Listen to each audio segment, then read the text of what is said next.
Le groupe de réflexion pour la paix en Casamance ne pouvait espérer mieux. De cet accueil populaire teinté de culture rejaillit la ferme volonté des populations du Naren-Ouest d'étaler les goulots qui étranglent leur localité. Puisqu'aujourd'hui, des signes de paix, d'espoir commencent à naître en Casamance, nous saisissons cette opportunité qui nous est offerte pour lancer un appel à travers votre auguste personnalité auprès des hautes autorités de l'État pour plaider en notre faveur afin que la paix soit définitive dans notre terroir à travers le Naren-Ouest et dans toute la Casamance. C'est pour cette raison, Monsieur le ministre d'État, les jeunes du Naren-Ouest s'engagent foncièrement afin que la paix ne soit pas un slogan, mais une réalité. Nous profitons, Monsieur le ministre d'État, de ces moments intenses d'échange pour demander auprès des autorités étatiques l'octroi des programmes et des projets de l'État pour une consolidation de la paix dans la zone du Naren-Ouest. Par la même occasion, les zones du Naren-Ouest demandent que le développement entamé soit total en leur permettant l'accès facile aux services sociaux de base tels que le courant, le téléphone, l'eau potable à travers l'adduction d'eau par les forages. Le maire de la commune de Kataba 1 a de grandes ambitions pour sa localité, lui qui depuis des années durant se bat pour le désenclavement des 9 villages du périmètre communal. La piste Kulobori d'Imbaya n'a pas été prise en compte. L'achèvement de la piste Koujoubé-Touba tranquille n'est pas effective parce que au moment où nous construisons cette route, il y avait encore des problèmes au niveau de la frontière qui fait que la piste est arrivée à un moment, il n'a pas pu aboutir à Touba tranquille, au cœur de Touba tranquille. C'est une préoccupation. L'autre préoccupation, c'est que quand on amenait le courant dans la zone du Naren-Ouest, 2 localités ont été l'objet de frustration. Il s'agit de Kulobori et il s'agit de Dimbaya. Voilà des localités qui ne voient pas l'ombre de la lumière parce que tout simplement, ils ont été omis dans le plan de l'électrification au niveau de la zone du Naren-Ouest. Ça, c'est une préoccupation non seulement de la population, mais aussi une préoccupation du maire de la commune de Kataba 1. Parce que je voudrais, si nous faisons cela, on aurait achevé totalement un peu les inquiétudes, les quiétudes des populations. Pardon. Et vous avez vu, vous avez entendu que les populations après la piste sont en train de vous demander du goudron. Mais, regardez un peu, monsieur le ministre, vous-même, en venant à Makuda, vous avez connu des difficultés à un moment du trajet. Et ma surprise était que pendant mes campagnes, c'est le premier village qui a eu à oser à dire, nous sommes enclavés, monsieur le maire, on aurait souhaité vraiment un désenclavement pour faire évacuer et écouler nos marchandises au Sénégal et non en Gambie. Je voudrais que la question de Makuda également soit également prise en compte pour que, ne serait-ce qu'une route partant de Domboni puisse désenclaver Makuda ou une piste venant de Touba puisse désenclaver Makuda. Mais Makuda mérite d'être désenclavé à ce niveau-là. Le clou de ce forum a été la surprenante entrée en scène d'un jeune rebelle du mouvement des forces démocratiques de Casamance, MFDC, touché par la volonté des populations de consolider cette paix sans laquelle aucun développement n'est possible. La Casamance, il est temps que nous arrêtons. Oligi Badji en 81, 82, la guerre tonton. J'ai mes 38 ans. Matewa, Casamance n'a pas faim, mais la Casamance a peur. Là où nous sommes assis sous les millions. C'est manguier, c'est pacaille, c'est orange, tas de riz. La Casamance a peur. Et cabinet nous, la Casamance. La paix ne sera jamais la paix si nous ne croyons pas à nous-mêmes. Aujourd'hui, on est là derrière nous avec des basses de la gendarmerie, honneur et patrie.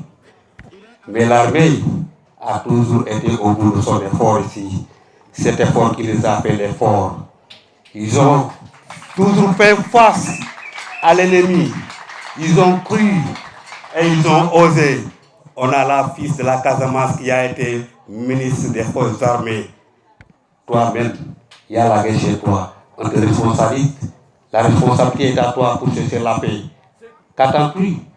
Fais appel à tes frères, à tes soeurs, à tes mamans. Il faut causer avec eux. Casamance, Konyila Kabajiromi, Tanosandi la Koye. Jakumbi Jiji Matayo Yonomi Yolola.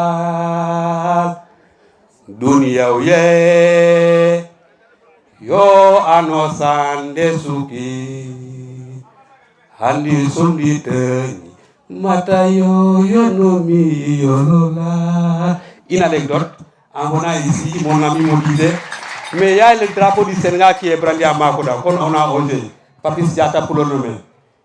Papis Diatta me l'a dit, je lui ai dit oui, parce qu'il y a la paix. Il y a la paix. Une autre anecdote, j'ai eu une vidéo avec moi, le délégué de la quartier, même du quartier de Tranquille. Son père a été un seul combattant. Si aujourd'hui on dit tout va tranquille, c'est grâce à lui. Mais ce dernier n'a même pas dit courant. Si on nous dit tout va tranquille, a dit courant. Tout va du courant, oui, mais tranquille n'a pas de courant. Touché par ce geste qui a surpris plus d'un, le président du GRPC, groupe de réflexion pour la paix en Casamance, appelle à appuyer cette dynamique de paix et salue le travail de la presse régionale, notamment de la Casamance, dans la consolidation de la paix. Je dirais à cette presse merci d'abord pour la qualité avec laquelle elle communique sur ce dossier. J'ai eu l'occasion de vous le dire, parce que vous avez pris conscience que c'est un dossier délicat. Tout n'est pas bon à dire. Et vous avez compris que si nous ne communiquons pas toujours, c'est par recherche d'efficacité. Mais en tout cas, je suis content de ma presse à Ziguinchor, en Casamance en particulier. Continuez à nous accompagner avec autant de responsabilités et à informer juste et à informer vrai. J'ai été très impressionné du témoignage d'un ancien combattant qui a osé prendre la parole publiquement pour avouer ce qu'il était hier, mais surtout pour souhaiter ce qu'il veut pour demain.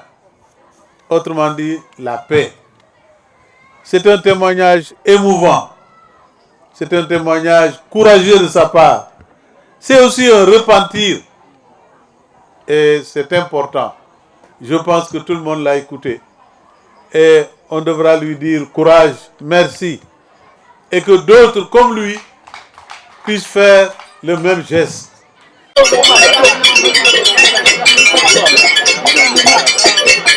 Après un samedi plein d'engagement pour une paix définitive avec comme socle le désenclavement du Nara Ouest, la délégation du GRPC a été accueillie le dimanche 13 janvier 2019 dans la commune de Djignaki, à Katipe.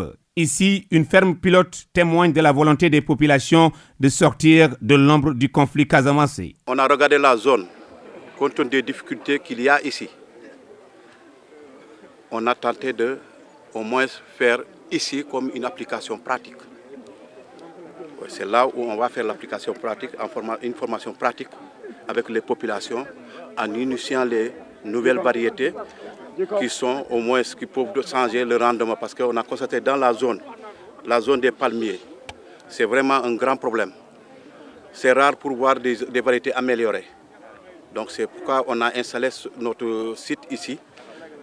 Dieu merci, on a démarré par la pépinière, par une formation continue depuis 2016. Jusqu'en 2018, on a commencé à planter ici et à clôturer avec nos propres moyens. L'engagement des populations à sortir de cette situation se fait avec l'implication des autorités locales. Le développement qui est sur toutes les lèvres ne peut aboutir qu'avec le dialogue entre les différentes parties en conflit. Le prétexte, c'était l'organisation de ce que nous appelons Diamoral, en Diola, dont les premières éditions leur permettaient de se rencontrer pour mutualiser, se connaître davantage et émettre des idées vis-à-vis des projets. À la troisième édition, ils ont jugé nécessaire d'implanter un verger dans lequel ils vont pratiquer de l'arboriculture, qui doit être un prétexte pour permettre aux jeunes de comprendre que la terre ne ment pas. Il faut travailler. Mais vous savez, comme on le dit souvent, il n'y a pas de développement sans la paix. Il n'y a certainement pas également de paix sans développement.